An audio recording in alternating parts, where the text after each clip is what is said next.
mga ano na yan, kabalbalan nyo na yung ebidensya. Na will say so na she's innocent, di ba? She's not guilty. Pero kung the evidence will really, ika nga, didiin siya doon, then we don't have a choice. Kailangan some people, half of the population yata, wants to hear ano bang meron dyan. Totoo ba o hindi? Diba? Yung kaiba naman, sayang ang oras. Hindi na lang. Hindi na lang. Sa Congress, para ilatag that sa tao, di ba? Para mawala din yung agam-agam. I believe even the camp of the PP wants na, sige, we're ready. Pag-i-English pa lang, yan ang sinasabi ko sa inyo mga kababayan, pag-i-English pa lang, sinasabi ko sa inyo, talagang ika nga, planchado, Amerikano ang datingan. We'll fight. We're not hiding anything. Parang ganun yung message ng Office of the VP. There's nothing to hide. So why? Pero tinapo, if there's nothing to hide, then let's go. Okay. Hayaan nyo sila. Pagka nagkaroon ng ang inaasahan nila, lagi na lang taliwas outcome na gusto nilang mangyari, yung nagiging resulta sa mga ginagawa nila sa Duterte. Akala nyo ba dyan sa gagawin nyo na yan? Binibigyan na nga kayo ng ika nga harmonious exit nitong si VP Sara dyan sa impeachment na naman, anak ng tokwa. Sa 10 ipapublish natin video, sigurado 8, 7 impeachment. Anak ng tokwa. Wala na ba talaga yung mga kababayan natin sa Middle East? Wala kayong balak na saklolohin? Yung 12 politician na naipit dyan sa gitnang silangan, VIP. Mabilis pa sa alas 4, riniroute nila papatungong Jordan. From Jordan yun, makakalipad na pauwing Pilipinas. Pero yung ating mga manggagawa, yung tinuturing nilang mga bagong bayani. Sir Arnel Ignacio, ano na upang nangyari? Wala na nga pala itong si Sir Arnel, di ba? Pero kung nandiyan si Sir Arnel, malamang sa malamang, hindi ganyan yung naging galawan ng pamahalaan para kahit pa paano mabigyan ng ayuda o ma-rescue yung ating mga bagong bayani kung tawagin. Hindi, alam nyo kung sino bagong bayani? Yung mga politikong naipit dyan sa Middle East. Kasi ngayon pa lang nagawan na nila ng paraan, napapunta na ata sa Jordan. Di umano tapos pauwi na sila patungong Pilipinas. Private jet? O nag-arkila sila ng eroplano, sabay-sabay sila. Mga politika, mayayaman yan. Di ba? Pero yung mga manggagawa natin diyan sa gitna silangan, hanap sila ng shelter. Punta sila sa mga subway. Yun. Pero itong mga politiko na to, gagawa ng paraan. Kailangan mabilis pa sa alas 4 makapunta sa Jordan at makaskapo dyan sa kaguluhan sa gitnang silangan. Yan ang problema dito sa administrasyon na to. Mas pinaprioridad nila yung kapakanan ng mga magnanakaw na politiko. Okay. Eto, rekta na muna tayo dito sa naging interview ng SMNI nito ito idolo natin to itong si Sir MJ at itong si Sir Admar ng SMNI yan sa nagpasampa ng disbarment case dito kay George Garcia sa Korte Suprema. Pakinggan natin ito mga kababayan. Punto kung bakit nais niyo pong ipadisbar itong pong si Chairman Garcia. Actually, ang final namin is petition for certiorari and mandamus. Yung prayer for disbarment, depende lang yon sa ebidensya na mag-gather ng Supreme Court, na-appreciate ng Supreme Court. 2 legal points, o 3 legal points ang basis sa ating petition for certiorari. Ito yon, Yung sa ating automated election, kailangan yung ilalagay sa makina na software or tinatawag na source code must be certified by a certified international corporation. Ang ginawa ng COMELEC, pinacertify niya sa April 30 yung version 3.4. Nako. Pero ang ginamit niya doon sa makina is version 3.5. Pina-certify version 3.4. Ang ginamit version 3.5. Laki palang problema nitong si George Garcia. Pambihira. Papar-certify mo, hindi naman yung gagawin. Certify ngayon, wala nang presence ng publiko. So hindi mo na alam ngayon, hindi na na-testing kung ano yung laman nung version 3.5. Kasi pina-certify niya May 11 or the day before the election. So wala nang time yung mga tao na makatesting. Ngayon, nandoon yung instruction sa makina sa how to count the ballots, how to read the ballots, how to print the ballots, how to transmit the ballots, yung results ng bawat presinto. Ngayon, na-testing yon noong April 30, yung transmission. It was transmitted to the 7 transparency servers. Pero yung testing for 3.5, wala na. Kasi the day before the election na. Ngayon, number 2, ang violation ng COMELEC, ganito. Pinadaan niya yung election results sa hindi diretso sa transparency servers, kundi pinadaan sa isang intermediary server. Bawal din yan. Labag sa batas yan. Hindi lang labag. Yan yung mga detalye na kailangan malaman ng ating mga kababayan. Yung mga boto natin, imbis na direkta doon sa mga server na kung saan nababantayan kung madadagdagan o mababawasan, dinaan pa ho doon sa lagi nating inuulit to, doon sa consolidation server na hindi ho ika nga nababantayan. COMELEC lang ang may control at nakakaalam. Labag sa batas. Violation pa yan sa anti-cybercrime law. So, yun ang sinasabi ko. Pag patunayan namin na naniwala ang Supreme Court sa aming mga allegations, mabigat ito na mga kalokohan na ginawa ng COMELEC. This is a ground for disbarment. Yun ang punto ko. Ngayon, doon sa Mandamos, dahil na-proclaim na yung nanalo, ang ipapagawa namin sa COMELEC is to reconvene the Board of Election Inspectors and to count manually, which is based on Section 31 of Republic Act 9369. Nasa batas yan yung pwedeng mag-counting ng ballot. Kasi maliwanag ho yung binibidang yung isang tinukoy na naging basihan ng disbarment nitong sa narinig natin dito kay George Garcia, dahil doon sa hindi pagpoproklama ng hindi nakalimutan natin, mamaya na lang, mamaya pakinggan natin yung interview niya dito kay Ted Filon, mamaya pakinggan natin yan, ika nga exclusive kay Manong Ted. sa tatlong categories ng isang IT audit, number 1, software, number 2, transmission, number 3, database, bagsak lahat ang COMELEC. So walang data na pwedeng no good data can be generated doon sa election system. So yun ang sinasabi ko na yan ang pinail namin sa COMELEC sa Supreme Court kahapon. Ngayon, ang background nito ganito.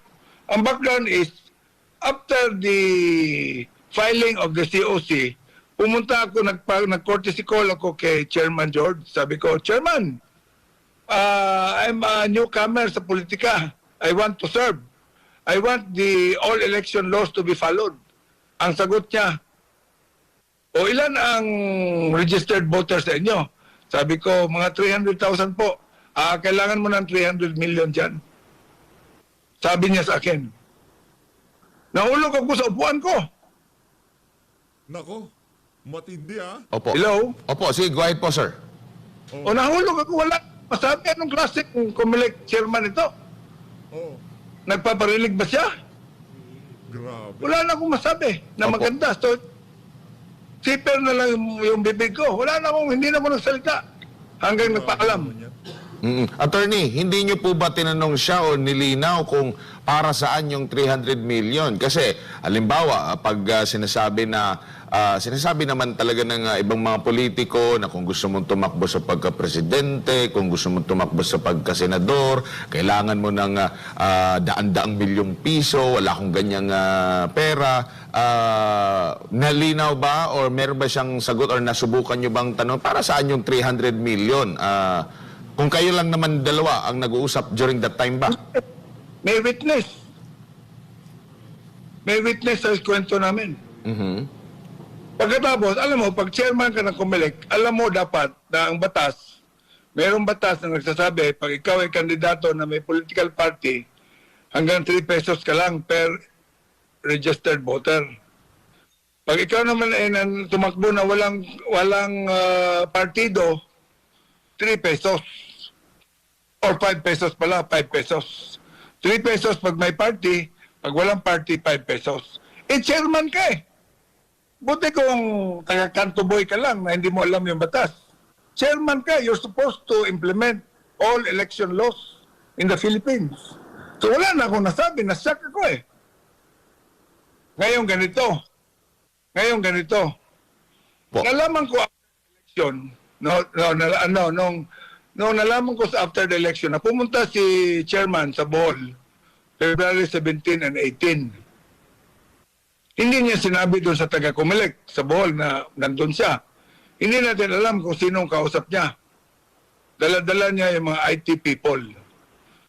And then, noong April 23, pinablish doon sa ABS-CBN Channel 2 na news nila sa website nila na nagsalita si Chairman George na meron daw i-disqualify na whole slate sa Aklan at sa Bohol.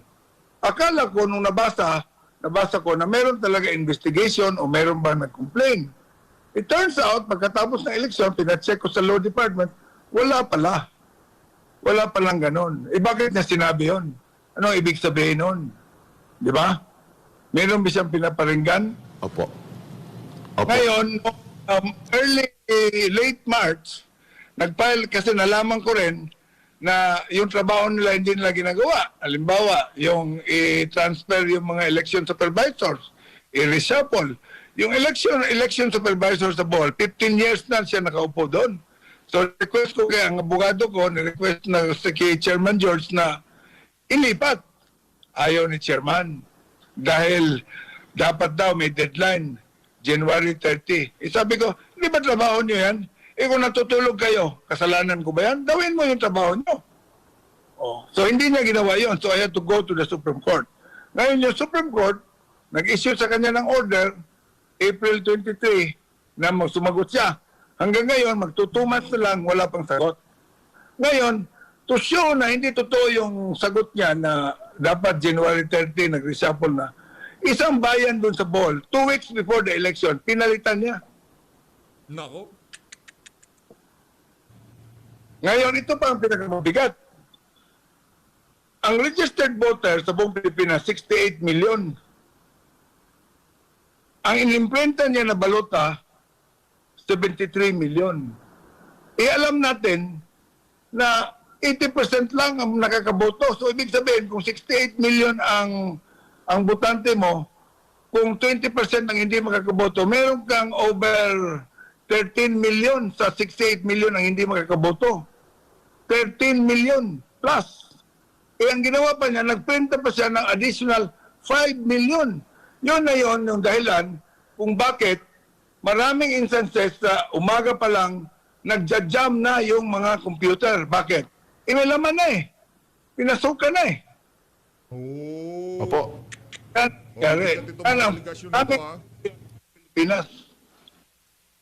Po, Attorney, mayang gabi, sir. Si MJ po ito. Sir, bukod po sa bukod po sa witness, meron ba kayong mga ibang ebidensya, sir, na magpapagdagdag sa bigat ng inyong pong petisyon laban kay Chairman Garcia? Halimbawa, mga audio or video recording ng inyong pong naging usapan, meron ba kayong ganon na mga bala? And then, hindi kasi ground yon. Yung aking kwento, hindi yung ground sa aming petisyon. Background lang yon, pero hindi yung main ground. Ang main ground namin, yung batas, yung binayulate niya yung batas. Ang batas nagsasabi na kailangan transparent. Kailangan i-certify mo yung source code na gamitin. Hindi niya ginamit yung na-certified na. Number 2, ang batas nagsasabi na dapat walang intermediary server. Ginamitan niya ng intermediary server. That's why, nung night of the election, alas 9 na, wala pang lumalabas na resulta dun sa mga transparency server. Kasi sinasabi ito, automatic. Ibig sabihin, walang human intervention. Di ba? Illegal yung ginawa niya. Yung magkaroon ka ng, halimbawa, ikaw, mag-send ka ng text message sa kaibigan mo, somebody hacks it, intercept niya, that is illegal under the law. That is a cybercrime law. That is an violation of the cybercrime law. Bawal yan. So yan ang ginawa niya. Yung transmittal galing sa machine, papunta sa transparency server, hinak niya using data center 3. Inamin niya lahat ng ebidensya namin galing sa bibig ni Chairman George. Opo, attorney, bilang alagad ng batas, ano pong masasabi niyo dito sa ginawa po ng Commission on Elections, yung declare kay Congressman Abante bilang nanalo po sa 6th District at diniklara po nila yung candidacy ng nanalo na na-proclaim na itong si Joey Uy na void yung kanyang COC. Pagkatapos ng lahat, nanalo na, kasama yung pangalan sa balota, na-proclaim na, sa dulo, ay hindi pala makakaupo. Pasensya na, hindi ko na pag-aaralan yan eh. Hindi naman ako pwedeng magsabi ng aking opinion kung hindi tayo nag-aaral. Itong kaso ko, pinag-aaralan ko ito, isang buwan eh. Limang linggo namin pinag-aaralan ito bago namin final kahapon. So yun, masagot ko. Pero yung Congressman Abante, wala akong alam dyan. Yung sa nababasa ko lang. Hindi nga, kahapon lang ako nakaintindi na, nakarinig na akala ko natalo na siya. Pero wala naman akong masabi. Bakit? Ba't siya napanalo? So hindi ako makapagsabi ng intelligent opinion dyan. Opo, meron kasing mga nagsasabi, meron nga ako nabasang comment ng isang retired general, kini-question niya yung bang nangyari kay Abante at kay Uy ay isang mockery ng electoral process na nauugnay po sa mga reklamo, kaugnay po sa COMELEC under the leadership of Chairman George Garcia. Lalo pat kasama niyo, sir, doon sa petition sa Supreme Court, si Attorney Respicio na vocal sa mga proseso sa mga proseso ng Commission on Elections. Kasi si Attorney Respicio, siya yung aking witness doon sa regarding internet technology, yung IT. Tungkol sa software, siya yung resource person ko. So siya ang kasama ko. Kasi hindi naman ako IT expert. Katulad ni Chairman George, hindi rin IT expert, pero siya nagsalita ng salita. O mali naman yung sinasabi niya. Ang pinagtatakaan ko, bakit marami namang IT expert ng COMELEC, ba't hindi niya pinagsasabi? Siya ang naging pagsalita sa COMELEC. Siya mismo, ano bang alam niya sa IT? So ngayon, buhol-buhol ngayon yung sinasabi niya. Ngayon, sinabi niya, naalala mo siguro, sinabi niya, interview ni Ted Pailon, sinabi niya, kasi Ted, nilinis pa, bakit na-delay? Kasi nilinis pa namin yung data. Bakit? The fact na nilinis niya, ibig sabihin, tinamper niya yung results. He interfered in the dapat automatic transmission between the machine in the precinct to the 7 transparency servers. Hindi niya dapat ginalaw yon. Ngayon, ginalaw niya. Nagkaiba-iba na yung forma. Kasi ang ginamit na software doon sa transparency server is version 3.4. Ang ginamit niya doon sa makina na hindi approved, version 3.5. Illegal yon yung ginawa niya. Yan ang basis ng aking petisyon. Ang ng chairman. Opo, attorney, bago lang ulit. Kasi hindi naman tayo marunong sa IT, so kailangan susunod tayo sa batas. Kasi nandiyan sa daya, pag hindi ka susunod sa batas Opo, bago lang ulit si Partner Mar, attorney, gaano po kahalaga na magkaroon ng proteksyon yung ating right to suffrage batay po sa ating saligang batas? Alam mo, principle sa ating sa ating konstitusyon, sa ating pagka-estado, sa ating bayan na the Philippines is a republican state and all authority emanates from the people. How do we give authority to our officials? By way of the ballot. Kung halimbawa, hindi pala elected by the people yan. Elected yan by the chairman lang. Dapat hindi siya dapat isang minuto nakaupo doon. Kasi binigyan natin siya ng kapangyarihan because we believe we voted for him. Kung hindi natin binoto, wala siyang karapatan doon sa pag-upo niya sa isang posisyon. Yan ang importansya ng ating right of suffrage. Ayun, maliwanag pa sa sikat ng araw. Ngayon naman dumako tayo sa interview nitong si Sir Ted Pailon. Dito kay George Garcia. Game. Una po, Sir Ted, ito po ay ang voting ay 2-1. Tama po kayo, division lang po ito. And therefore, hindi pa final and executory. Sabi po ng division, Sir Ted, ang binibigay na accreditation ng Commission on Elections sa mga party list ay parang prangkisa. At dahil prangkisa yan ay hindi nag-expire, yan ay hindi nagpe-prescribe. And therefore, anytime pwedeng i-revisit at tingnan ng COMELEC. At sinasabi po ng COMELEC division, mukhang may na-violate na requirements at wala yung requirements na to. And therefore, void ab initio o baliwala magmula sa simula pa lamang ang accreditation ng party list na ito sapagkat daw po, una, walang publication, mandatory requirement po kasi Sir Ted ang publication, at number 2, wala daw pong nagyaring hearing, and mandatory requirement din po yung publication at hearing na tinatawag. And therefore, sabi nila, void from the very start, parang yung nangyari sa kaso ng Anwaray versus the Commission on Election na kung saan kahit matagal nang nagpa-participate yung naturang party list, ay pwede pa rin na i-cancela ang kanilang accreditation. Nangangahulugan po na ito po yung kasong isinampa ng isang grupo noong taong 2019? Yes po, Sir Ted. Ito po yung 2019 na kaso na yung may mga pending pa rin pong kaso, nakapafile lang po ng mga nakaraang buwan, pero ito po yung kaso na naandyan pa sa amin simula ng 2019. Opo, na-resolve ba lahat po ng issues against Duterte Youth dito sa desisyon na ito? Kasi maliban po dito, meron pa pong isang issue tungkol doon sa sinasabi po na red tagging at pagbabanta at Alam niyo ho ba kung sino lahat ng nagsampa ng mga problema na yan diyan sa Duterte Youth? Mga makakaliwa. Sila ho nagigil talaga diyan sa Duterte Youth na yan. Kasi nabubulgar at wala na hong nare-recruit na mga kabataan itong mga makakaliwa na to dahil lang Duterte Youth ini-educate ho nila ang ating mga kabataan na huwag sumali diyan sa mga nakakamatay na ideolohiya na nandyan sa House of Representatives at nagbibidabidahan, di ba? Yung Duterte Youth na yan, napakalaki ho na may tutulong yan sa ating mga kabataan. Sila ho talaga ang para sa kabataan. Hindi ho yung kabataan para dito. Kalokohan ho yun. Dadalhin ho sa bundok yung inyong mga anak pagka sumali sila doon. Huwag nyo silang pasasalihin doon. meron pa hong binabanggit din na yung kanila pong first nominee ay hindi daw ho gumamit ng totoong pangalan.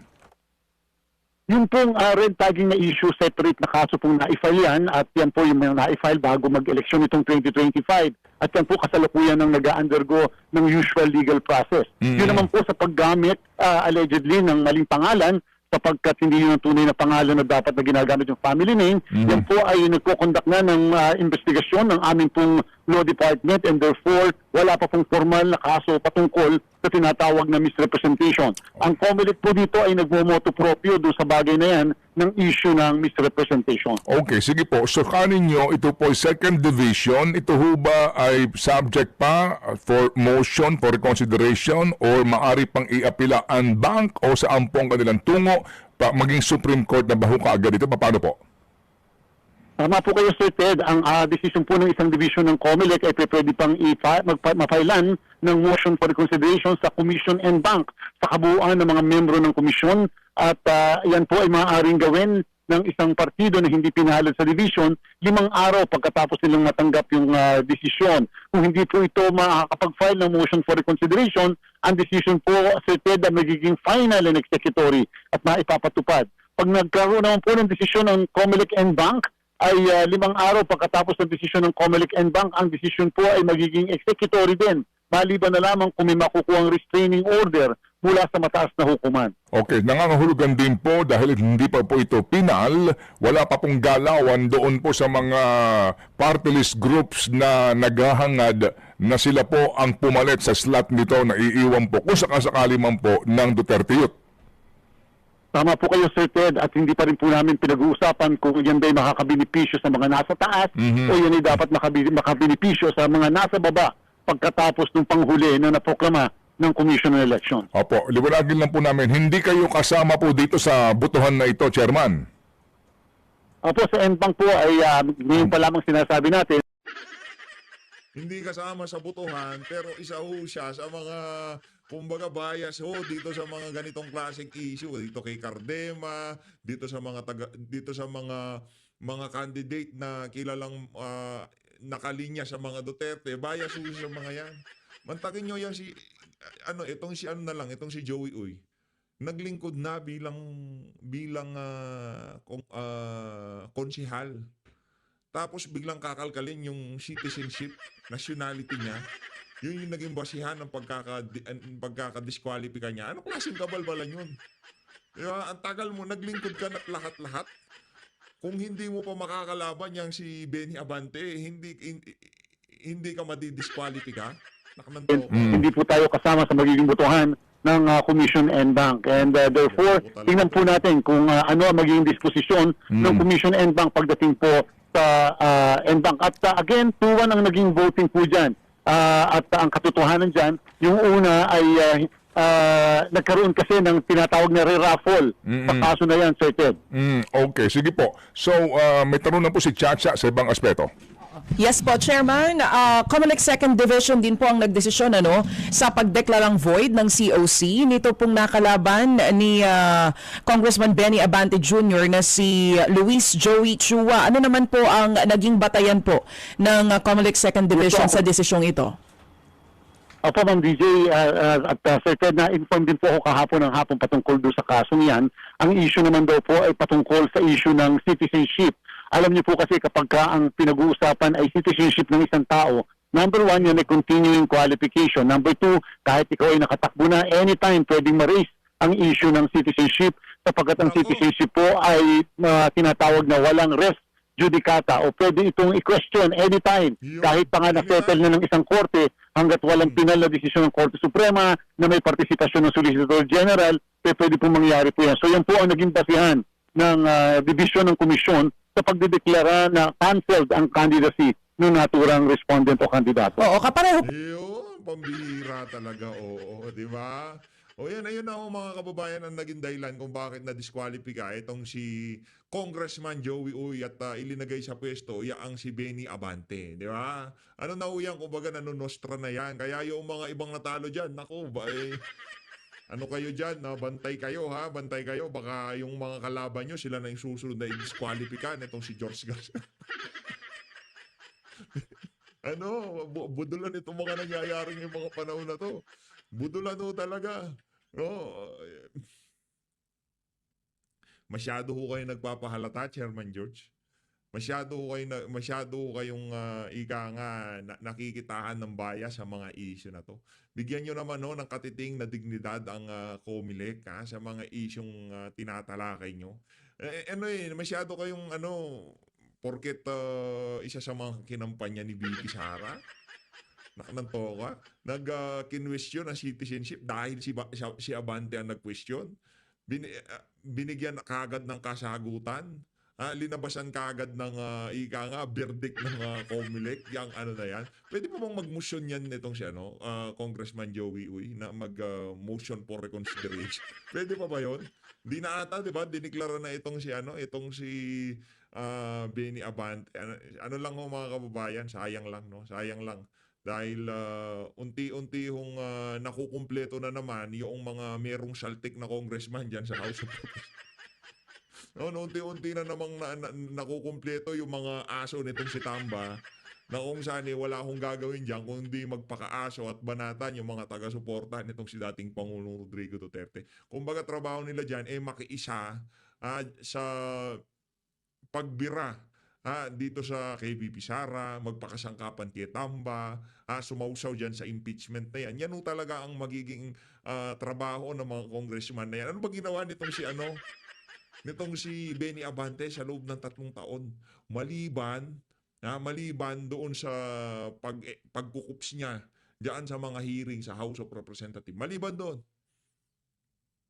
Narinig niyo ho ba siyang tumayo, nagsalita para kahit pa paano maibsan ang kahirapan na sambayan ng Pilipino? Kaugnay sa mga nangyayaring korupsyon sa bagay. Bakit nga naman siya magsasalita sa korupsyon? Maging siya mapahanggang sa ngayon, hindi natin malaman kung, di ba? Sagutin niyo ho muna. Ang sagot niya dun sa mga Rolex at Cadillac, masama bang magkaroon ng mga magagandang pambira? Hindi yun ang punto. Ang punto, kahit pa paano magpakita ho kayo ng ika nga humility. Dahil kayo ay naglilingkod sa kilalang bansa na kung saan napakatalamak ng kahirapan. Makita ng sambayan ng Pilipino na nararamdaman nyo, nakikita nyo ang paghihirap ng mga mamayang Pilipino. Pero base sa lifestyle na nakikita sa inyo ng ating mga kababayan, hindi ho yun ang suma, ika nga. Po ba ito ng sa Duterte Youth Party List? Pwede pa po mag-motion for reconsideration si Uy? Pwede pa rin po mag-motion for reconsideration at syempre po ang isang pinag-uusapan dyan talaga, Ma'am DJ, ay yung pong June 30 na noon na katanghalian. Dahil po, not unlike katulad po ng Duterte Youth Party List, yung Duterte Youth Party List po kasi ay hindi pa napoproklama dahil nga doon sa order ng suspension ng kanilang proklamasyon. Dito po kung hindi ako nagkakamali naman, yung respondent ay mukhang naproklama bilang kongresista and therefore napaka-crucial po yung June 30 sa bagay na yan. Oo, so paano po mangyayari, Chairman? Pwede pong ma-delay or ma-adjust itong proclamation ng 6th district seat po dyan sa Maynila? Na-proclaim na yata. Naproklama Wala na po na siya kung hindi po tayo nagkakamali noong pong pagkatapos ng halalan. Yes and po. Therefore, alam niyo po kasi napaka-crucial yung June 30 sapagkat dyan po nagdedetermine kung ang COMELEC ay magpapanatili ng jurisdiction o mawawala ng jurisdiction. So may chance pa no na maagaw pa rin yung seat kung sakali. Ayaw po natin mag-speculate ng sige. DJ pero Gagawin siyempre natin, may okay. 5 araw pa po. Opo. So Chairman, ang estado ngayon, may desisyon ito pong second division ng COMELEC sa kaso po ni Abante versus Chua Uy.